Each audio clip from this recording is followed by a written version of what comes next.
U ime Oca i Sina i Svetoga Duha. Svaka evanđelska priča, draga braćo i sestre, otkriva nam poneku tajnu Carstva nebeskoga. Donosi nam poneku istinu iz duhovnog sveta.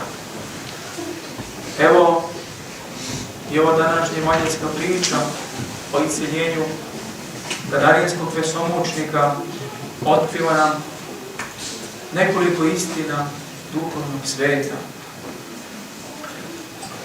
Posle onog preslavnog čuda stišavanja bure na moru, Gospod je dobio na zemlju Gadarinsku. I u tom trenutku pripričamo neki vesomučni čovjek, kome je boravio čitav legion demona, dakle nekoliko hiljada demona, i oni su ga mučili na taj način što je samog sebe povređivao. Zbog toga smo ga vezivali lancima, verigama, ali on i te lanci velike kidao.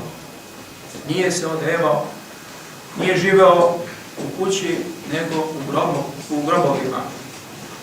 I tako ovaj besomučni čovjek, spativši Gospoda, priđe mu, pokloni se i uzviknu: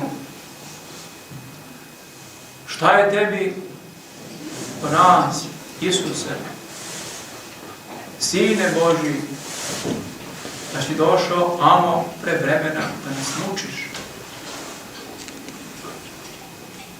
Budući da Gospod zapovedi demonima da iziđu, oni ga stadoše moliti da ne zapovedi da odu u bezdan. Budući da su u okolini bile svinje koje su pasle, počeše ga moliti demoni: ako nas izgoniš, dozvoli da uđemo u svinje. I Gospod dopusti, demoni uđuše u svinje i krdo svinja sjuri se u more s litice i utopi se. A svinjari, vidjevši čudo ozdravljenja ovog čovjeka i vidjevši što se dešava sa svinjama, odošli u grad i okolna sela javiše o tom predstavnom čudu. A kada okolni žitelji dođeše do mesta, ugledaše ovog čovjeka isceljenog, prisebnog, kako sjedi kraj nogu Isusovi, i umjesto da zablagodare Bogu i da zamole Gospoda da budu u njihovoj sredini, da ih uči evanđelskoj nauci, putu spasenja, oni ga zamoliše da ode iz njihovog kraja. I Gospod smiren i krotki njihove reči uđe u lađu i napusti.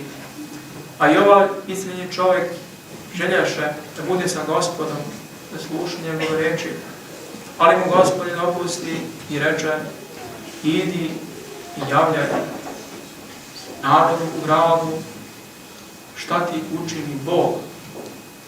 I zaista on tako i učini, i mnogi su, da kaže, poverovali u Gospoda. I kada je Gospod sljedeći put došao u te krajeve, oni su pritekli sa molbom, nosići svoje bolesnike da ih isceli.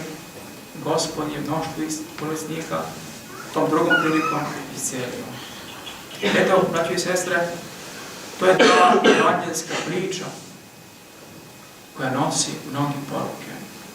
O tim porukama ćemo sada govoriti.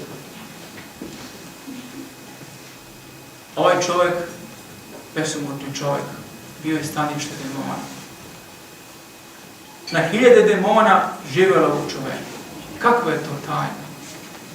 Da hiljade demona može u čovjeku da živi, u tom trošnom biću od zemlje? Da, moguće je. Ovo je evanđelska priča, to jasno svedoči. Dakle, demoni nisu izmišljena priča, nisu alegorija, kako mnogi eretici govore, nego su oni realna bića, nekada bili svjetonosci, anđeli. Ali su se pogorili tu vojsku otpalih duhova. Ovo je Lucifer, svjetlonosac, najsvetliji anđeo. Hteo da se izjednači sa Bogom i zbog gordosti otpao i od onog svjetlonosca, dobrog i svetlog anđela, postane zli, zlobni duh, koji je sa svojom vojskom pobunjenika u prvoj revoluciji zbačen sa neba. Eto, ti zli, tamni anđeli živjeli su u ovom čovjeku. Ali po dopuštenju Božje. Da je to bilo dopuštenje Božje, svjedoče i sami demoni, braći i sestre, jer su oni molili Gospoda da im dopusti da uđu u svinje. Dakle, bez dopuštenja Božje demoni ne mogu nikada da se nastane, pa čak ni u svinje. I Gospod im je dopustio. I pogledajte zlobu demonsku, mržnju prema Bogu, prema svemu što je Bog stvorio, prema stvorenjima Božjim. Oni, koristeći to dopuštenje, uništiše čitavo krdo svinja, tvorevinu Božju. Ovdje nam se otkriva još jedna istina. Demoni ogromno mrze Boga i sve što je Bog stvorio. Čak i svinje. Dakle, žele da Bogu napakoste, da unište njegovu tvorevinu. To je još jedan znak. Kada bi Gospod dopustio, demoni bi u jednom trenutku poveli čitav ljudski rod. Ali Gospod im to silom svojom brani. Dakle, vidimo da je veliko čovjekoljublje Božje prema nama ljudima grešnima i da je velika zloba demonska prema čovjeku, prema Bogu, prema svemu što je Bog stvorio. To su istine koje otkriva ova priča evanđelska. Iz demonskih reči, šta je tebi do nas, Isuse, Sine Boga živoga, vidimo da demoni znaju, ispovedaju Isusa kao Sina Božje. Još i znaju da ih čekaju večne muke. To se vidi iz reči da si došao amo pre vremena da nas mučiš. Pogledajte, znaju da ih čekaju večne muke i ne kaju se. Evo još jedna istina, dakle. Demoni su nepopravljivi. Nikada se neće pokajati. Mole Gospoda da ih ne šalje u pakao, u bezdan. I odmah po dopuštenju, umjesto da se pokaju, napadaju svinje, čine još jedno zlo ljudima, veliku štetu ljudima. Mnogi su svinje pogubili. Eto, takva je demonska zloba, braćo i sestre. Još ovaj besomučnik postao je prvi propovednik u tim krajevima, prvi apostol. On je želeo da sluša reči Gospodnje, ali Gospod mu kaže: idi i propovedaj šta ti je Bog učinio. A ovi ljudi, vlasnici ovih svinja, nisu želeli da sa Gospodom budu. Tu je poruka, braćo i sestre, jer Gospod poštuje našu slobodnu volju. Oni ga nisu želeli, Gospod kao da kaže: dobro, vi ne želite evanđelsku nauku, ne želite spasenje, ja odlazim od vas. Još jedna istina, Gospod poštuje volju nas ljudi. Nikoga na silu ne želi da spasava. Ovdje nam se otkriva još jedna istina. Ovi ljudi su bili srebroljubivi. Više su žalili svoje svinje nego što su žalili ovog čovjeka i radovali se njegovom uceljenju. Da su volili ljudsko biće, da su prepoznali Gospoda kao spasitelja sveta. Oni bi zaželili da sa Gospodom budu, da Gospod bude u njihovim krajima, da propovede evanđelje, da se duhovno obogate, a ne da žale za svojim svinjama. Nažalost, i danas Mnogi ne žele Gospoda u duši svojoj. Mnogi veruju u Gospoda i kažu, ja verujem u Gospoda Isusa Hrista. Ja sam pravoslavni hrišćanin, pravoslavni Srbin. Ali kada treba uložiti neku žrtvu, odricanje, postiti, svake nedelje u crkvu dolaziti, onda takvi ljudi kažu, ne, nisam ja monah, nisam ja sveštenik, mnogo je to za mene, dovoljno je što verujem. Ne želim da se odričem svojih uživanja, svog lagodnog života, nije to za mene. Zar to nije slični primjer kao ovih vlasnika ovih svinja? Jedni i drugi ne žele Gospoda, ne žele krst njegov, ne žele trud. Lakše im je da žive lagodnim životom, da se raduju svom prolaznom zemaljskom bogatstvu, svojim svinjama, braćo i sestre, a te svinje nisu ništa drugo nego slasti zemaljske i strasti naše. Eto još jedne istine koje nam otkriva ova evanđelska priča. Mi, braćo i sestre, spoznajmo sve te istine. Zapamtimo da je veliko čovjekoljublje Božje. Ono čuva od svih zamki demonskih, od napada demonskih. Spoznajmo, naučimo da je velika zloba demonska i da demon živi samo u onoj duši koja greši, koja prestupa zakon Božji. Duša koja veruje Gospoda Isusa Hrista, koja je smirena i krotka, ne može biti stanište demona. Ona je stanište Božje i u njoj živi Bog. Smiren, krotok čovjek je hram Duha Svetoga, a ne stanište demonsko. Od toga se čuvajmo, od toga se smiravajmo, kad budimo krotki, pa će Gospod biti sa nama i ove zle demonske sile nam ništa ne mogu nauditi. Sveti Anton je veliki podviznik hrišćanstva i živo u 4. veku imao jedno strašno viđenje. On je u tom viđenju video na nebu mnoge mreže i demone kako svoje mreže u svoje zamke hvataju ljude. Vidjevši kako su mnogi ljudi ulovljeni u te zamke, uskliknuo je: Gospode, kako je mnogo demonskih zamki, pa ko ih može izbeći?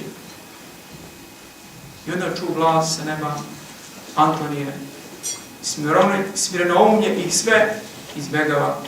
Smirenom čoveku one se i ne približuju. Eto, braćo i sestre, kada to znamo, smirimo se pred Bogom, vršimo zapovesti njegove, jer one su lek za našu dušu.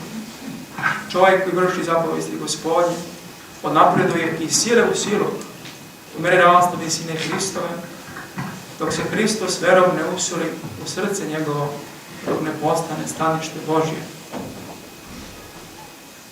Svaka zapovest Gospodnja jeste svetlost duši našoj. Svaki greh pomalo tame paklene unosi u dušu našu. Toga se potrudimo, budimo revnosni u našim molitvama i u dobročinstvu. Bogatimo se dobrim delima. Uzmimo štit vere u koji ćemo pogasiti sve vatrene strele demonske. Uzmimo i kacigu spasenja i mač duha koji je reč Božja, kaže sveti apostol Pavle u današnjem apostolu. Ako tako činimo, zaista ćemo biti moćni u Gospodu Isusu Hristu, onda će se anđeli Božji boriti za nas. I svima nam je na krštenju dat jedan anđel koji nas štiti od svakoga zla demonskog. Nemojmo da gnevimo našeg anđela čuvara. On je svakda sa nama, ali grehovni smrad iz naše duše, našeg anđela, udaljuje od nas. Nikada nas on ne napušta. Kada grešimo, on tuguje zbog naših padova. A kada vršimo volju Božju, on se raduje. Kada grešimo, on nam tajanstveno savjetuje da se kajemo, da se ispovedimo, da se vratimo Bogu, da očistimo dušu svojim pokajanjem. I ako to činimo, on se ponovo približuje nama i uči nas pobožnom životu. I Satana šalje čoveku po jednog svog slugu, demona, koji nas uči svakom je zlu. A demoni se, braćo i sestre, raduju kada čovjek greši.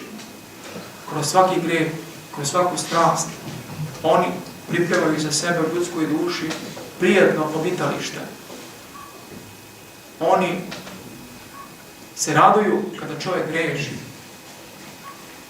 Kada čovjek teškim smrtnim gresima uprlja dušu svoju, onda se može desiti ovo što se desilo s ovim besomučnikom kadarinskim. Čitav region živi u čoveku. Onda čovjek više ne vlada ni svojom dušom, ni svojim telom. Onda je on besomučan. To je, braći i sestre, plata za grehe naše. Još da ljudska duša iziđe iz tela, tu je čekaju zli demoni. Ako je duša bila strasna, oni govore, ovo je duša koja je nama služila. Te strasti se u stvari pretvaraju u demone koji grabe dušu i odvode je u mjesto mučenja. Tamo gdje će se i oni mučiti. Ali ako je duša bila vrlinska, onda se vrline pretvaraju, po rečima svetih otaca, u anđele koji pristupaju duši i odvode u rajsko nasilje, u carstvo nebesko. A nama je da odlučimo hoćemo li služiti Bogu ili đavolu. Hoćemo li vršiti zapovesti Gospodnje ili ćemo ih prestupati. Tu slobodu nam je Gospod dao. Budimo mudri, u svakom trenutku, na svakom mjestu, tvorimo samo volju Božju. Da će nam Gospod dati ono što oko ne vide, i uku ne ču, i čovjeku ne dođe, što je Gospod pripremio onima koji ga ljube. Njemu, jedinom čovjekoljubcu, neka ide od nas sa Otcem i Duhom Svetim, svaka slava, čast i poštovanje, sada i uvek, za sve vekove. Amin. Neka je srećen i blagosloven današnji dan svima.